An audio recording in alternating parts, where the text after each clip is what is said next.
আরে কটা বাজে রে? এখন তো 6:45 বাজে রে। 6টা বাজে আমার পাশে একটা চুমু দেবো। শালা হারে আমি গুলছে কি রে। আমার তো মনে ছিল না আমাকে শিমুলপুর গ্রামের মুস্তাকিন মিয়ার বাড়ি যেতে হবে। শরীরটাও তো খারাপ করছে, মাথাটাও তো ঘুরছে, কি যে করি। কাউকে জিজ্ঞেস করে দেখি। ওই তো 3জন বসে আছে, যাই দেখি। ওদেরকে জিজ্ঞেস করে দেখি, ওরা বলতে। ও ভাই, তোমরা কি মুস্তাকিন মিয়ার বাড়ি চেনো? মনে হয় ওরা শুনতে পায়নি, একটু এগিয়ে গিয়েই বলি। ও ভাই, তোমরা কি মুস্তাকিন মিয়ার বাড়ি চেনো? উম, উম, উম, উম, উম, উম। কিরে, এরা ঠসা না বাবা, কথা বললে কথা বুঝতেই পারে না।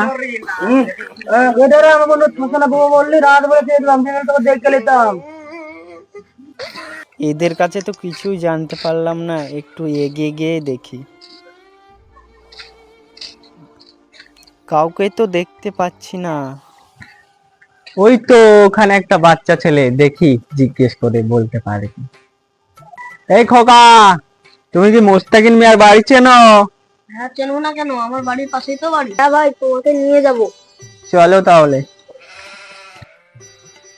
ওই তো, ওই লাস্টেকার টালের বাড়িটা। আপনি যান, আমার একটু কাজ আছে। ঠিক আছে।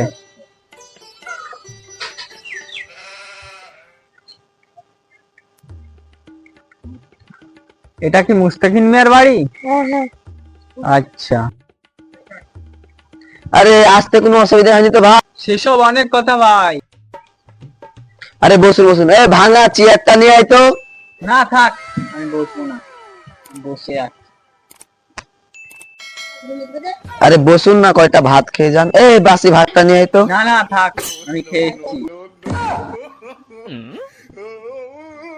চা দইটা নিয়ে আয় তো।